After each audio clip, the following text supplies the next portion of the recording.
शुक्रवार के व्रत की विधि। इस व्रत को करने वाला कथा कहते व सुनते समय हाथ में गुड़ व भुने चने रखे। सुनने वाला संतोषी माता की जय, संतोषी माता की जय, इस प्रकार जय जयकार मुख से बोलता जाए। कथा समाप्त होने पर हाथ से गुड़ चना गौ माता को खिलाए। कलश में रखा हुआ जल गुड़ चना सबको प्रसाद के रूप में बांट दें।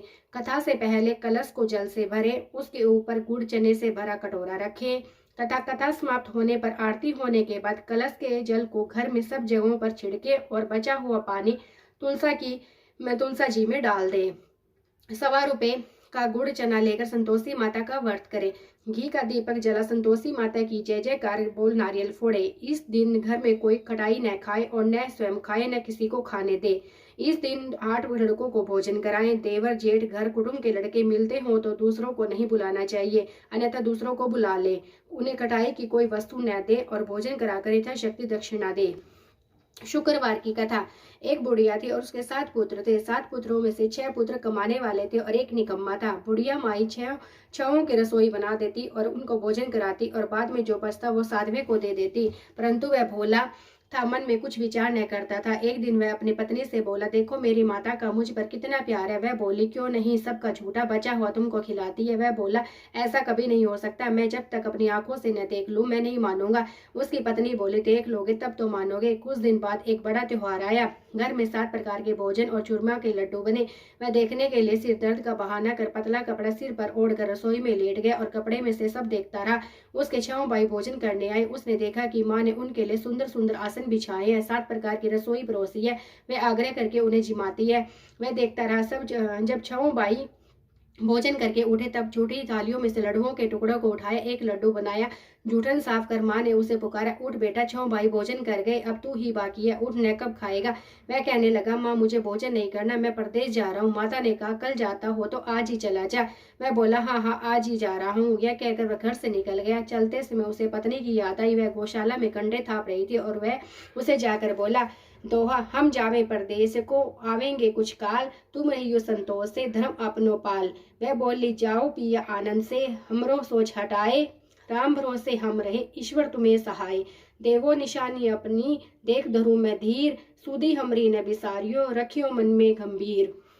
वह बोला, मेरे पास तो कुछ नहीं है ही नहीं, यह अंगूठी है, सो ले लो और अपनी पर कुछ निशानी मुझे दे दो। वह बोली, मेरे पास क्या है, यह गोबर का भरा हाथ है। यह कहकर उसकी पीठ पर गोबर के हाथ की थाप मार दी। वह चल दिया। चलते चलते दूसरे देश में पहुंचा। वहां एक साहूकार की दुकान थी। वह दुकान पर जाकर कहने लगा, भाई मुझे नौकरी पर रख लो। साहूकार को जरूरत थी। वह बोला, रह जा। लड़के ने पूछा, तनख्वाह क्या दोगे? साहूकार ने कहा, काम देखकर दाम मिलेंगे। साहूकार के यहाँ उसको नौकरी मिल गई। वह सुबह 7 बजे से रात तक नौकरी करने लगा। कुछ दिनों में दुकान का सारा लेन देन का हिसाब, ग्राहकों को माल बेचना, सारा काम करने लगा। साहूकार के 7-8 नौकर थे। सब सोच में पड़ गए कि यह तो बहुत होशियार है।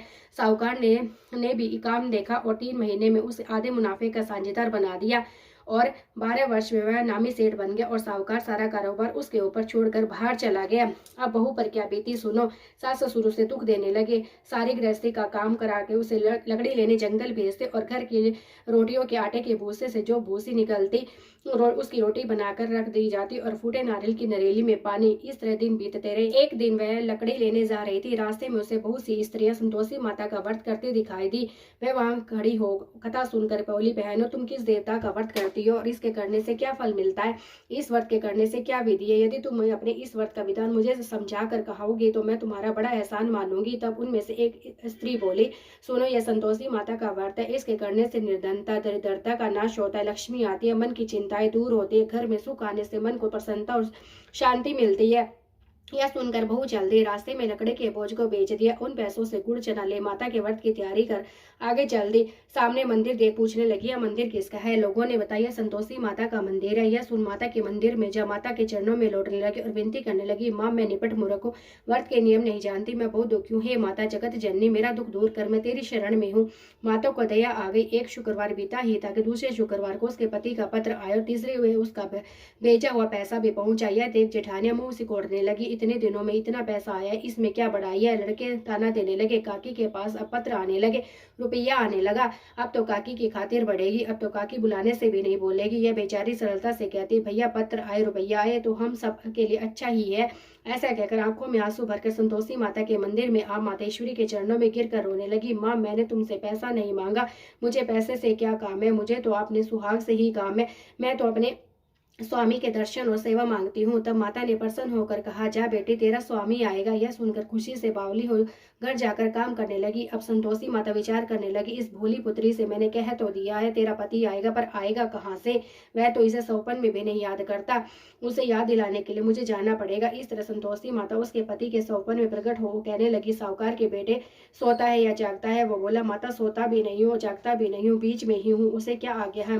माँ कहने लगी, तेरा घर बार कुछ है या नहीं। और बोला, मेरा सब कुछ है, माँ बाप भाई बहन पत्नी, क्या कमी है। माँ बोली तो बोले, पुत्र तेरी पत्नी घोर कष्ट उठा रही है, तेरे माँ बापू से दुख दे रहे हैं, वह तेरे लिए तरस रही है, तो उसकी सुधीले। वह बोला, माता यह तो मुझे मालूम है, परंतु जाऊं कैसे। प्रदेश की बात है, लेन देन का कोई हिसाब नहीं, जाने का कोई रास्ता नजर नहीं आता, कैसे चला जाऊं। माँ कहने लगी, मेरी बात मानो, सवेरे नहा धोकर संतोषी माता का नाम लो, घी का दीपक जलाओ, दंडवत कर दुकान पर जा बैठना। तब देखते ही देखते तेरा लेन देन का हिसाब चुक जाएगा, माल बिक जाएगा, शाम होते होते धन का ढेर लग जाएगा।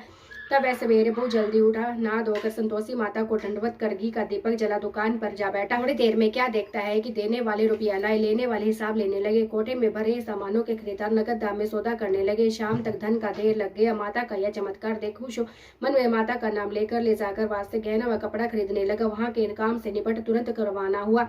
उधर बहू बेचारी जंगल से लकड़ी लेने जाती और लौटते वक्त माता जी के मंदिर में विश्राम करती। वह तो उसका रोज का रुकने का स्थान ठहरा। दूर से धूल उड़ती देख वह माता से पूछती है, हे माता, ये धूल कैसी उड़ रही है। माँ कहती है, पुत्री तेरा पति आ रहा है, अब तू ऐसा कर लकड़ियों को 3 बोझ बना ले, एक नदी के किनारे रख, दूसरा मेरे मंदिर पर, तीसरा अपने सिर पर रख। तेरा पति को लकड़ी का गट्ठा देखकर मोह पैदा होगा, वह वहां रुकेगा, खाना खा पीकर माँ से मिलने जाएगा। तब तू लकड़ी का बोझ उठाकर जाना और बीच चौक में गट्ठा डालकर 3 आवाजें जोर से लगाना, लो सासू जी लकड़ियों का गट्ठा लो, भूसे की रोटी दो, नारियल के खोपरे में पानी दो, आज मेहमान कौन आया है। माँ की बात सुन बहुत अच्छा माता कहकर प्रसन्न हुए लकड़ियों के 3 गट्ठे ले आई। एक नदी के तट पर, एक माता के मंदिर में रखा। इतने में ही मुसाफिर वहां आ पहुंचा। सूखी लकड़ियां देख उसकी इच्छा हुई कि यही निवास करे और भोजन बना खा पी कर गाँव जाए। इस प्रकार भोजन बना विश्राम ले गाँव को गया। सब में प्रेम से मिला। उसी समय उसकी पत्नी सिर पर लकड़ी का गट्ठा लिए आते, लकड़ी का बोझ आंगन में गिरा। जोर जोर से 3 आवाजें लगाते, लो सासू जी लकड़ी का गट्ठा लो, भूसे की रोटी दो, नारियल के खोपरे में पानी दो, आज कौन मेहमान आया है। यह सुनकर उसकी सास अपने लिए हुए कष्टों को भुलाने के लिए कहते हैं, बहू ऐसा क्यों कहती है, तेरा पति ही तो आया, आ बैठ, मीठा बात का, भोजन कर, कपड़े गहने पहन। इतने में उसकी आवाज सुनकर उसका पति बाहर आता है और अंगूठी देख व्याकुल हो माँ से पूछता, माँ यह कौन है। माँ कहती, बेटा तेरी बहू है, आज 12 वर्ष हो गए, तू जब से गया है तब से तेरे सारे गांव में जानवर की तरह भटकती फिरती है, अकाम काज घर का कुछ करती नहीं, 4 में आकर खा जाती है। अब तुझे देख कर भूसे की रोटी, नारियल के खोपरे में पानी मांगती है। वह लज्जित तो बोला, ठीक है माँ, मैंने इसे भी देखा और तुम्हें भी देखा है, अब मुझे दूसरे घर की चाबी दो, मैं तो उसमें रहूं। तब माँ बोली, ठीक है बेटा, जैसी तेरी मर्जी, कहकर चाबी का गुच्छा पटक दी। बेटे ने चाबी ले दूसरे कमरे में, जो 3री मंजिल के ऊपर कमरा था, खोलकर अपना सामान जमाया। एक दिन में ही वहां राजा के महल जैसा ठाट बाट हो गया। अब क्या था, वे दोनों पति पत्नी सुखपूर्वक रहने लगे। फिर अगला शुक्रवार है। बहू ने पति से कहा, मुझे संतोषी माता का उतापन करना है। पति बोला, बहुत अच्छा, खुशी से करो। वह तुरंत ही उतापन की तैयारी करने लगी। जेठ के लड़कों को भोजन के लिए कहने गई। उन्होंने मंजूर कर लिया, परंतु जेठानी अपने बच्चों को सिखाती, देखो रे भोजन के समय सब लोग खटाई मांगना, जिससे उसका उतापन पूरा न हो। लड़के जीमने गए, खीर पेट भर खाई, परंतु याद आते ही कहने लगे, हमें तो कुछ खटाई दो, खीर खाना हमें नहीं पाता, हमें नहीं देकर अरुचि होती है। बहू कहने लगी, खटाई किसी को नहीं दी जाएगी, यह संतोषी माता का प्रसाद है। लड़के उठ खड़े हुए, बोले, पैसा दो। बोली बहू कुछ जानती नहीं थी, सो उसने उन्हें पैसे दे दिए। लड़के उसी समय उठकर इसके इमली ला खाने लगे। यह देख बहू पर माता जी ने कोप किया। राजा के दूत उसके पति को पकड़कर ले गए। जेठ जेठानी मनमाने खोटे वचन कहने लगे, लूट लूट कर धन इकट्ठा कर लाया था, इसलिए राजा के दूत उसको पकड़ लेकर ले गए हैं। अब सब पता चल जाएगा जब जेल की हवा खाएगा। बहू से ये वचन सहन नहीं हुए। वह रोती रोती मंदिर में गई और बोली, हे माता, तुमने क्या किया। हंसकर अब क्यों रुलाने लगी। माता बोली, पुत्री, तूने उदापन करके मेरा व्रत भंग किया, इतनी जल्दी सब बातें भुला दी। वह कहने लगी, माता भूली तो नहीं थी, न कुछ अपराध किया, मुझे तो लड़कों ने भूल में डाल दिया, मैंने भूल से उन्हें पैसे दे दिए, मुझे क्षमा करो। माँ बोली ऐसी भी कहीं भूल होती है। वह बोली माँ मुझे माफ कर दो, मैं फिर तुम्हारा उद्यापन करूंगी। माँ बोली अब भूल मत करना। वह बोली अब भूल न होगी। माँ अब बताओ वे कैसे आएंगे। माँ बोली जा पुत्री, तेरा पति तुझे रास्ते में ही आता मिलेगा। वह घर की तरफ चल दी। राह में उसका पति आता मिला। उसने कहा तुम कहाँ गए थे। तब वह कहने लगा इतना धन जो कमाया था उसका कर टैक्स राजा ने मांगा था, वह भरने गया था। वह प्रसन्न हो बोली भला हुआ, अब सब घर चलो। कुछ दिन बाद फिर शुक्रवार है। वह अपने पति से बोली मुझे उद्यापन का माता का उद्यापन करना है। पति ने कहा करो। फिर जेठ के लड़कों से भोजन को कहने गई। जेठानी ने एक दो बातें सुनाई और लड़कों को सिखा दिया। तुम पहले की खटाई मांगना। लड़के ही भोजन के पहले ही कहने लगे हमें खीर खाना नहीं भाता, जी खराब होता है, कुछ खटाई खाने को दो। वह बोली खटाई खाने को नहीं मिलेगी, खाना हो तो खाओ। वह ब्राह्मण के लड़कों को लाकर भोजन कराने लगी। यथाशक्ति दक्षिणा की जगह एक एक फल उन्हें दिया। इससे संतोषी माँ प्रसन्न हुई। माता की कृपा से 9वें मास में उसके चंद्रमा के समान सुंदर पुत्र प्राप्त हुआ। वह अपने पुत्र को लेकर प्रतिदिन माता जी के मंदिर में जाने लगी। एक दिन माँ ने सोचा यह रोज आती है, आज क्यों न मैं इसके घर चलूं, इसका आसरा देखूं तो सही। यह सोचकर माता ने भयानक रूप बनाया। गुड़ और चने से सना मुख, ऊपर सूंड के समान होठ, उस पर मक्खियां भिनभिना रही थी। दहलीज पर पांव रखते उसकी साथ चिल्लाई देखो रे कोई चुड़ैल चली आ रही है, लड़कों ने इसे भगाओ नहीं तो ये किसी को खा जाएगी। लड़के डरने लगे और चिल्लाकर खिड़की दरवाजे बंद करने लगे। बहू रोशनदान से देख रही थी, प्रसन्नता से पागल होकर चिल्लाने लगी आज मेरी माता मेरे घर में आई है। यह कहकर बच्चे को दूध से पीने से हटा दिया। इतने में सास का क्रोध फूटा और वह बोले इसे देखकर कैसे उतावली हुई है, जो बच्चे को पटक दिया। इतने में माँ के प्रताप से जहाँ देखो वहीं लड़के ही लड़के नजर आने लगे। बहू बोली माँ जी जिनका मैं व्रत करती हूँ यही वह संतोषी माता है। इतना कह झट से सारे घर के किवाड़ खोल दिए।